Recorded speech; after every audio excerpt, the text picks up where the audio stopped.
యూట్యూబ్‌లోనా, ఇన్‌స్టాగ్రామ్‌లో తెగ వైరల్ అయిపోతుంది ఈ మ్యాంగో చట్నీ. చాలా బావుందని చెప్తున్నారు. అందుకోసం ఎలా ఉందో ట్రై చేద్దాం. సమ్మర్ అయిపోయే లోపల ఖచ్చితంగా ఒకసారి చేయాలని చేశాను.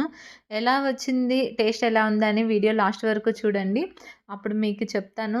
ముందుగా అయితే ఈ విధంగా మామిడికాయని కట్ చేసి పక్కకుంచుకోవాలి. అలాగే టమోటాలని కూడా కట్ చేయాలి.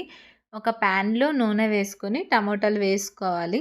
ఈ విధంగా పెట్టుకోవాలి. మనం వె కర్రీ చేసినట్టు ఫ్రై అయితే చేసుకోకూడదు. ఇలానే చేసుకోండి అప్పుడే బావుంటది. ఈ చట్నీ జొన్న రొట్టెలకైతే చాలా బావుందండి. జొన్న రొట్టెలకి కొద్దిగా నెయ్యి వేసుకొని తిన్నామంటే చాలా బావుంటది. చపాతీ, అన్నంలోకి కూడా బావుంటుంది.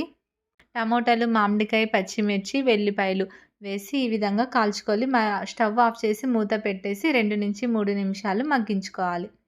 ఇలా మగ్గిపోయిన వాటిని టమోటాలని అన్నీ తొక్క తీసేయాలి. చూయిస్తున్నా కదా! చూయించే విధంగా అన్నీ తీసి పక్కకుంచోవాలి. తర్వాత మామిడికాయ గుజ్జుని ఇలా మిక్సీ జార్‌లోకి వేసుకొని వేయించుకున్నవన్నీ వేసుకొని ఉప్పు, కారం, ఉల్లిగడ్డ ముక్కలు, అలాగే కొత్తిమీర వేసి మిక్సీ పట్టుకోవాలి.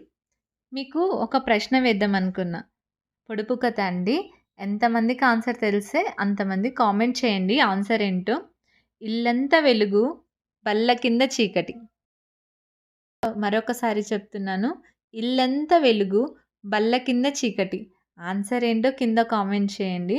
వేడి వేడి అన్నంలోకైతే నెయ్యి వేసుకొని, చట్నీ వేసుకొని తింటే చాలా బావుందండి. మళ్ళా పోపు పెట్టాల్సిన అవసరం గూడా లేదు. ఖచ్చితంగా ట్రై చేయండి. వీడియో బావుంది కదా! లైక్ చేసి కామెంట్ చేయండి. కొత్త వాళ్ళైతే subscribe. Thank you for watching.